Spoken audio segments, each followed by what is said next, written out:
ఒక ఆటో ఉంటది.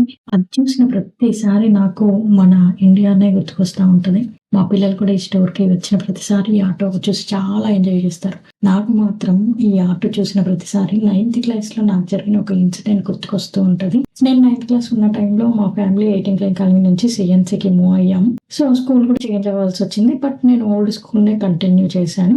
స్కూల్‌కి బస్ అవైలబిలిటీ లేదు ఆ టైంలో. సో, కాలేజ్ బస్‌లో వెళ్ళిపోయేదాన్ని. మార్చ్‌లో వాళ్ళకి ఎగ్జామ్స్ అయిపోతాయి కాబట్టి కాలేజ్ బస్ రాదు. సో, ఆర్టీసీ బస్‌కెళ్ళేదాన్ని. ఒకరోజు ఆర్టీసీ బస్సు మిస్ అయ్యింది. ఆటో కోసం ఎదురు చూస్తున్నాను. చాలా టెన్షన్ పడ్డా. అయ్యో! ఆటో ఇంకా వస్తలేదు. ఆంజనేయుడిని తలుచుకొని అన్నా. అప్పుడే ఒక ఆటో వచ్చింది. ఎక్కాను. అంకుల్ కూడా నన్ను ఎక్కించుకొని నాది సీఎన్సీ డ్రాప్ చేస్తాను అన్నాడు. నేను చూస్తుంటే నాకు నా బిడ్డ గుర్తుకొస్తుంది. నాకు పిల్లలు లేరు అన్నాడు. అసలు డ్రాప్ చేశాడు. మనీ కూడా తీసుకోలేదు. అట్లా నేను ఒక 2, 3 టైమ్స్ బస్ మిస్ అయిన ప్రతిసారి ఆ అంకులే వచ్చేవాడు. ఆటోలో నన్ను ఎక్కించుకొని సీఎన్సీలో దింపేవాడు. అస్సలు డబ్బులు కూడా తీసుకొనకపోయేది. నాకు భయమేసింది. ఒక 4, 5 టైమ్స్ ఎక్కిన తర్వాత నాకు భయమేసింది. నన్నేమన్నా చేస్తాడా ఏంటి అని. ఆంజనేయ నాకు అస్సలు ఈ అంకుల్ మళ్ళీ ఇంకొకసారి కనిపించొద్దు అని అనుకున్నాను. ఆ తర్వాత అసలు ఎప్పుడు అంకుల్ కనిపించలేదు. ఆ తర్వాత నా 9th క్లాస్ అయిపోయింది. ఇంకా 1 ఇయర్ ఆల్మోస్ట్ 1 ఇయర్ అయిపోయింది. 1 ఇయర్ తర్వాత నాకు మార్కెట్‌లో సేమ్ అంకుల్ లాగే ఒక అంకుల్ కనిపించాడు. సేమ్ ఆ అంకుల్ లాగే ఉన్నాడు. పలకరిద్దామని ఎళ్లి అడిగేసరికి ఆ అంకుల్ అన్నాడు, "నేను ఆటో డ్రైవర్‌ని కాదు. నాకు అసలు ఆటోనే లేదు" అన్నాడు. అప్పుడు నాకు అర్థమైంది. ఆ రోజు నా కోసం వచ్చింది ఆ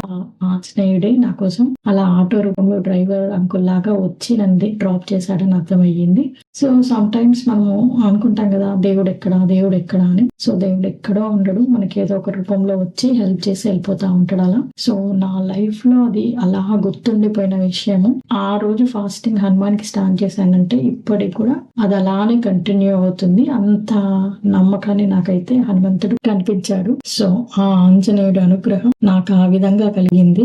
ఎప్పటికీ నా లైఫ్‌లో మర్చిపోలేని విషయం. మీలో ఎవరైనా ఇలాంటి సిట్యుయేషన్ లైఫ్‌లో ఫేస్ చేసుంటే, దేవుడు ఎవరికైనా మనిషి రూపంలో హెల్ప్ చేసిన ఎక్స్‌పీరియన్స్ ఉంటే మీ స్టోరీని కామెంట్స్‌లో షేర్ చేయండి. చదివిన వారికి చాలా ఇన్‌స్పైరింగ్‌గా ఉంటది. బికాజ్ సమ్‌టైమ్స్ గాడ్ మనకి తెలియకుండానే మన లైఫ్‌లో మనుషుల రూపంలో వచ్చి హెల్ప్ చేస్తా ఉంటాడు.